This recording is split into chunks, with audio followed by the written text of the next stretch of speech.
Senator Scott, we appreciate you being with us.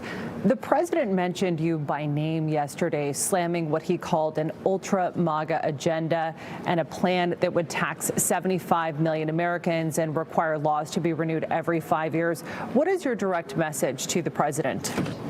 Sure. First off, I watched his press conference, and I think he was incoherent, and he clearly doesn't. He's very confused. He doesn't understand the facts. I don't think if my mom was reading that, she would ever say she'd say it's common sense. You can go to rescueamerica.com to look at it.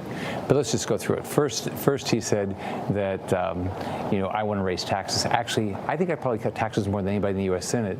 And think about, Biden. That's what he's done his whole career. I mean, he talked about the deficit. Think about what he's done since he got elected in the Senate the first time. The deficit the total debt of the country has gone from less than $1 trillion to 30, and he's got a plan to take it to 45. So he's confused when he says he's reducing the deficit. No, he's not reducing the deficit. And his press conference was touted that he was going to deal with inflation. He didn't talk about inflation. He's caused inflation, 8.5% inflation.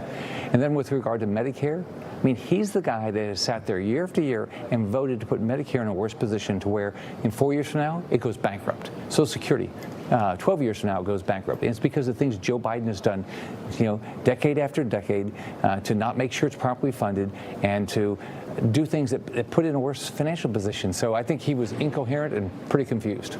And the Fed just raised rates by 50 basis points. Are more hikes needed to tame inflation, no matter the risk to short-term growth?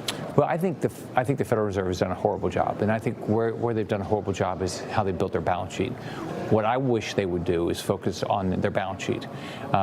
When Barack Obama got elected, the balance sheet of the Federal Reserve was under $1 trillion, and now it's $9 trillion. Just in the last, 2.5 years, it's gone up, I think, $4 trillion or $5 trillion.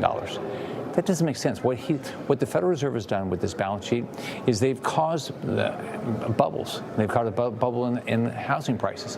So you look now, a young person trying to buy their first house, the prices, you can't buy it. I mean, where I live in Florida, if you have a normal job, the housing prices are too high, and it's all caused by the things the Federal Reserve does. So what they need to do is reduce their balance sheet.